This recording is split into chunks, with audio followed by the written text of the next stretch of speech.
Hi, I'm Gene Simmons, and you're not. And you're tuned into Rockseller TV. But you knew that. Rockseller TV, Rockseller TV, Rockseller TV, Rockseller TV, Rockseller TV. Both of these were hand-drawn when we were nobody and just had big dreams on the streets of New York, and we launched a new band called Kiss. This one over here is done by the powerful and attractive Gene Simmons, and this one was done by the powerful and attractive Paul Stanley. So since this was the beginning, before we actually got our start, when we had big dreams and wanted to put together the band we never saw on stage, I suppose this has more sentimental value than the other stuff. So what was the first record you bought with your own money, the first album and single? Which artist was it? What was the song? What was the album? I remember buying a Chubby Checker, Twistin' Round the World. The twist was very, very big, and it was a very famous dance based around a Chubby Checker song called The Twist, which I later found out was originally recorded by Hank Ballard and the Midnighters, and sounds exactly like Chubby Checker. Chubby Checker took all his stuff from Hank Ballard, who originally recorded and wrote the song, but I didn't know that. And the twist became a phenomenon. Everybody twisted. There were twist contests. Jackie Kennedy was twisting. Everybody was twisting. And I used twisting as a social tool, and it was how, after school in junior high school, I'd get up on the dance floor, because they used to have dances after school, and I'd ask almost always the black chicks, because the white chicks just couldn't dance. They didn't have rhythm. I remember this one girl named Shirley. She and I would get on the dance floor, and everybody would go, whoa, that sound. That meant he's not shy about asking a girl to dance. And we'd twist, because I knew how. And in fact, I won the twist contest of PS 145, Snap. And so I became a Chubby Checker fan.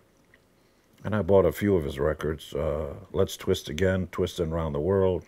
First single was Let's Twist Again, which turns out to be the only single that was ever #1 twice in two separate years. Let's Twist Again was a hit in 1962, and then #1 again in 1963. It was re-released. It was so big. In fact, Chubby Checker had an afternoon show on WOR and TV, twist lessons, 15 minutes long. He'd teach you every single day how to twist for 15 minutes. It was just massive. But ironically enough, it wasn't Chubby Checker that opened my eyes and ears. When I first came to America, this was prior to the Beatles and the British invasion. The first music I heard were Chuck Berry, Little Richard, Fats Domino. They were called race records. And there was a station in New York that just didn't care about any of the stuff. So you'd hear Elvis, white and black R&B records in New York. Of course, today R&B doesn't mean anything to anybody, but in those days it meant black music predominantly, rhythm and blues. Well, let's jump into the box set, and we're going to go deep about the box set. When did the idea first come up to you? Because I know, having done interviews with you through the years, that it was something that it's been in the works a long time. Give us the whole backstory behind it. The backstory of the GeneSimmonsVault.com box set is that a sneak behind the curtain is when Kiss records are planned. Hey, we need a record out in the next 6 months or whatever it is. Paul would write very directly, linear, for the album. And I can't do that, or I haven't been able to do that. And so I'd go off on my own and just let it happen, and I would write all kinds of material. Most of it just didn't make sense on Kiss records, because my background came from British invasion, R&B, and stuff like that. And even though I loved Humble Pie and, the Stones and so on, that sort of material didn't naturally come to me, although I was riff-driven, Paul McCartney and especially Ron Wood in the Jeff Beck group.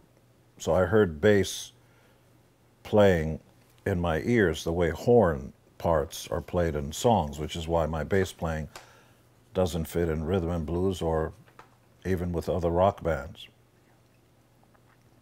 And so, before I meander too long, so a new Kiss record would be ready to go, and Paul would bring in his 5 or 6 songs, and I'd bring in 20 to 25 songs, knowing full well that the majority of those tunes had no business being on Kiss records. So I wouldn't know what to do with those songs, and so I put them up in the vaults and collected them through the years, and there were many of them, hundreds of songs. And then I thought, well, why don't I put out a box set of the unreleased songs, the Gene Simmons songs that never made it onto Kiss records? Because I tried to do a little bit of that on my 1978 solo album. They were Beatlesque kinds of songs, some are keyboard-based. I even did a cover of Pinocchio's When You Wish Upon a Star, which everybody thought, well, Gene's finally on crack. But for me, music is music. And it's interesting when you talk to Ozzy and other people, they'll mention ABBA or the Beatles or stuff that doesn't seem to be part of their DNA. And so I started to get serious about doing the vault almost 10 years ago, 9+ years ago. And the more I thought about it, the bigger it got. Putting out 15 or 20 unreleased songs just kept getting bigger and bigger. Okay, I'll do 40. Okay, I'll do 50 because I have hundreds of songs. And then I thought, well, why not do a retrospective going all the way back to 1966, the very first song I ever recorded. And by that time, record companies were in a mess. Fans were used to downloading and file sharing and paying nothing. And so initially I wanted to put out the box set by myself and just make it available to the fans direct. And then I met some like-minded crazy people, the Rhino Records folks, who were willing to do it my way, which is no record stores, no nothing, put out the largest box set of all time, and literally devote 12 months of the year to flying around the world and hand-delivering the vaults to the fans. And I don't know how to tell you this, but when I was a kid, Elvis never knocked on my front door and said, "Hey, Gene, open up, it's Elvis. Check out my new album." But that's what I'm going to do. So was that, when you were first envisioning this box set, the business model, were you thinking about this business model back then, or was this something that evolved with how things have changed at the paradigm of the music industry? The business model is a combination of things. The more one is creative and the other one is pragmatic. If things would have remained the same, I would have gotten a record company who'd take on all the risk and everything and just put it out so you could go to record stores, Walmarts, and everywhere else and just buy it off the shelf. But it would have to come down in size because it has to fit next to the others. It's like a widget. They have to fit. Albums look like this, and a CD looked like that. Everything had to fit a mold. And this box set clearly wasn't going to fit in any shape that had gone before. So, right time, right place, right thing, as record companies became less and less relevant, and I don't mean that to be critical, it just became a matter of fact, and as the internet became more and more volatile, and more songs and artists were having their stuff stolen, I started thinking about direct to the fans. I'd rather sell 100 Rolls Royces than 100 Volkswagens. It actually makes more financial sense, but it also gives you a chance to spend time with the fans and concentrate on the quality. Less is more.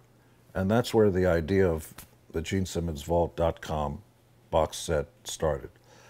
Now, the reality is I'm going to be working my tail off for a year, which I never envisioned. But you know what? It's probably time to meet the fans who made my life possible and look into their eyes and meet their kids and, you know, see the dream full cycle come true. And there's several experiences that people can partake in. You want to talk about those? We originally had 2 other experiences you could have. You could buy the vault at $2 grand, but I would fly around the world, pay for flights, hotels, insurance, security. That would be my cost. In many cases, I'd be losing my ass on the deal because a plane trip costs a lot of money. But that's okay. I don't mind doing that, and I need to do it for myself. By the time people see this or figure this out, the second experience is gone. We had a producer experience, which means before the box set came out, and I hasten to refer to it as a box set because it just doesn't look, feel, walk, or talk like a box set, but let's call it that for now. You were able to become an executive producer on the box set for $25,000. You come into the studio with me, it's one-on-one, and you tell me what's wrong with the song order, if it goes too long or if it should be edited and stuff like that. So we had some folks who came into Electric Lady and some other places, and they spent time with them, and they came into the studio and told me exactly, I don't like this, I don't like that. We took notes and adjusted. We really did. Just like Spielberg has focus groups on his movies who tell them, I don't like that ending, you should have the alien wind up with the girl instead of the other way around. For example, what were some of the commonalities that people were saying about the box that you were able to take to heart and adjust? One of the great ideas was, how come you're not starting off the entire box set with Are You Ready? I went, yeah. Why didn't I think of that? And we changed the song order for that. The other thing was, I couldn't figure out whether or not the songs should be linear in terms of starting off with 1966 and going through a 50-year journey and finally winding up at the end with 2016, or whether or not there should be, that's one way, or you can mix them up like a deck of cards and have infinite number of variations. Another one would have been just do the Beatlesque melodic CDs, and then just do CDs with just harder guitar licks, do other CDs with just Kiss demos with Ace and Peter and, you know, Paul and all that. And what wound up happening is a combination of that became a hybrid that invariably it was about the songs, and somehow